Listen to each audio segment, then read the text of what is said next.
नमस्ते विद्यार्थियों, आज हम अध्याय 19 प्रतिपालनीय कृषि बायोलॉजी का चैप्टर नंबर 19 पढ़ेंगे। प्रतिपालनीय कृषि क्या होती है? देखिए, प्रतिपालनीय कृषि का मतलब होता है जो टिकाऊ होती है, सहारा प्रदान करने वाली होती है। ऐसी जो कृषि होती है वो प्रतिपालनीय कृषि कहलाती है। इस अध्याय का शीर्षक अंग्रेजी के 2 शब्दों से बना है। प्रथम शब्द है सस्टेनेबल। सस्टेनेबल का शब्दकोश का अर्थ है टिकाऊ, सहारा प्रदान करने वाला।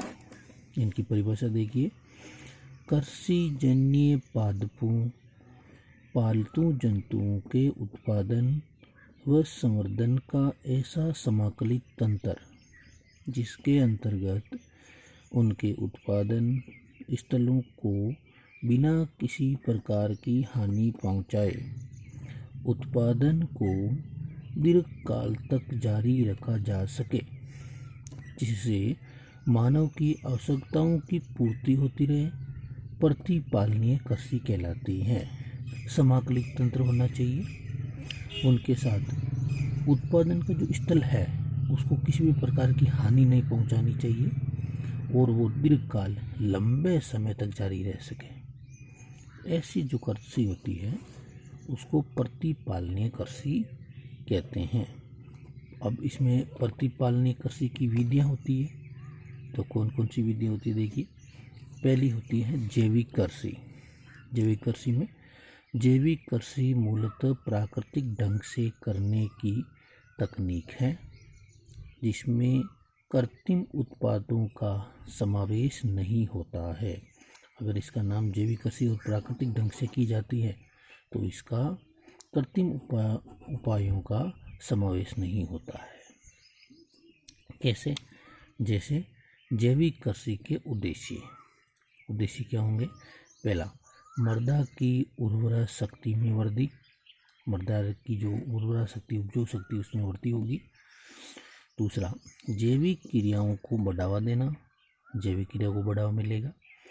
तीसरा, ऊर्जा के नवीकरणीय स्रोतों का खेती में प्रयोग होगा। नए नए साधनों का प्रयोग होगा खेती में। नवीकरण जो स्रोत हैं उनका उपयोग होगा।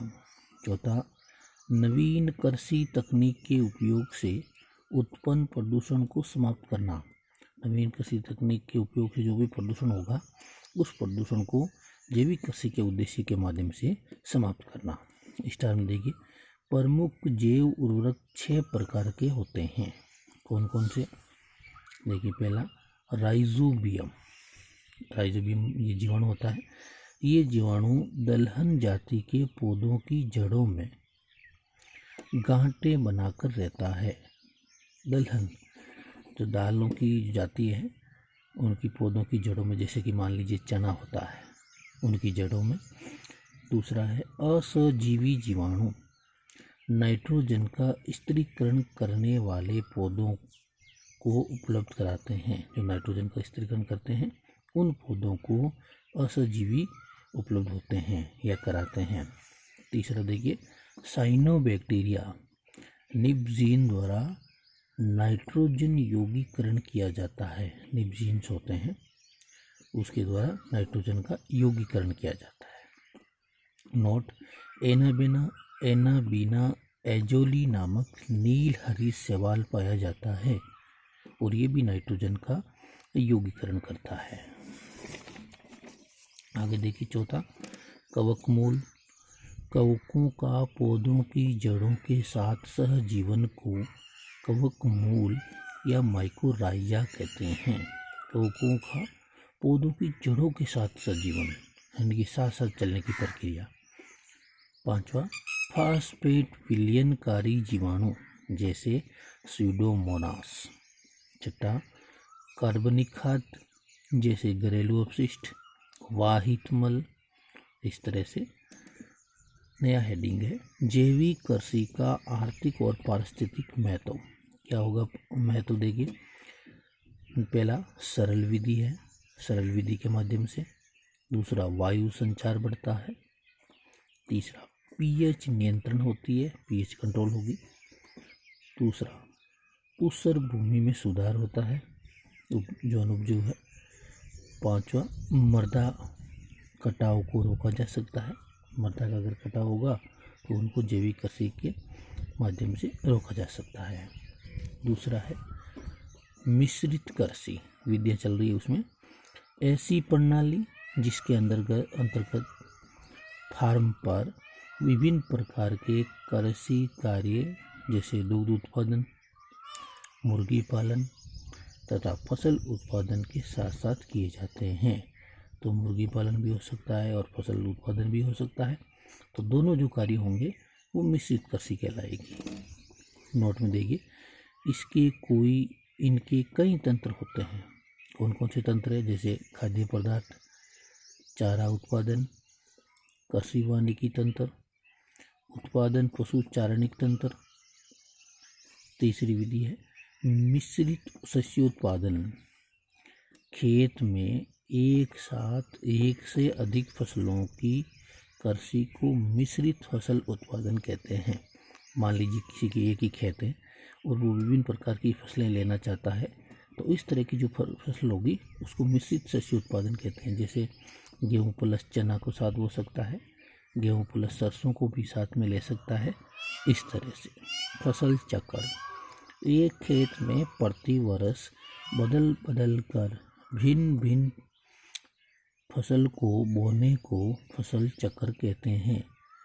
भिन्न प्रति वर्ष, अगर फसल को बदल कर बोलते हैं, एक फसल रेगुलर नहीं बोएंगे और उनको बार बार हर फसल को चेंज करके बोते हैं, तो उसको फसल चक्र कहते हैं। जैसे देखिए, एक वर्षीय फसल के अंदर पहले वर्ष में अगर मक्का बो दिया है तो दूसरे वर्ष में सरसों बोएंगे। इसी तरह से द्वितीय वर्ष में मक्का बोआ है तो अगले वर्ष में सरसों बो देंगे। और चौथे वर्ष के अंदर, तृतीय वर्ष के अंदर फसल चक्र में चावल बोया है तो उसके साथ गेहूँ बो देंगे। तो इस तरह से ये चलता है। जीवनाशी, वे जंतु तथा पादप जो फसलों व अन्य उत्पादों को क्षति पहुंचाते हैं पीड़क कहलाते हैं, तथा वे जैविक जिनका उपयोग कीटों, खरपतवारों तथा रोगजनकों को नष्ट करने में किया जाता है जीवनाशी कहलाते हैं। जंतु पादप जो फसलों और अन्य उत्पादों को क्षति पहुंचाते हैं, तथा जैविक कारक जिनका उपयोग कीटों, खरपतवारों और रोगजनकों को नष्ट करने में किया जाता है जीवनाशी कहलाते हैं। अब जैविक नियंत्रण के कुछ उपाय भी हैं। कैसे? नियोजित फसल चक्र अपनाना, रेगुलरली, नियोजित। दूसरा, पीड़क पर हार्मोन का प्रयोग कर जीवन चक्र को बाधित करना। अगर पीड़क पर हार्मोन का छिड़काव करेंगे तो जीवन चक्र बाधित होगा। तीसरा, परजीवियों का पीड़कों में संक्रमण कराकर भी जैविक नियंत्रण किया जा सकता है।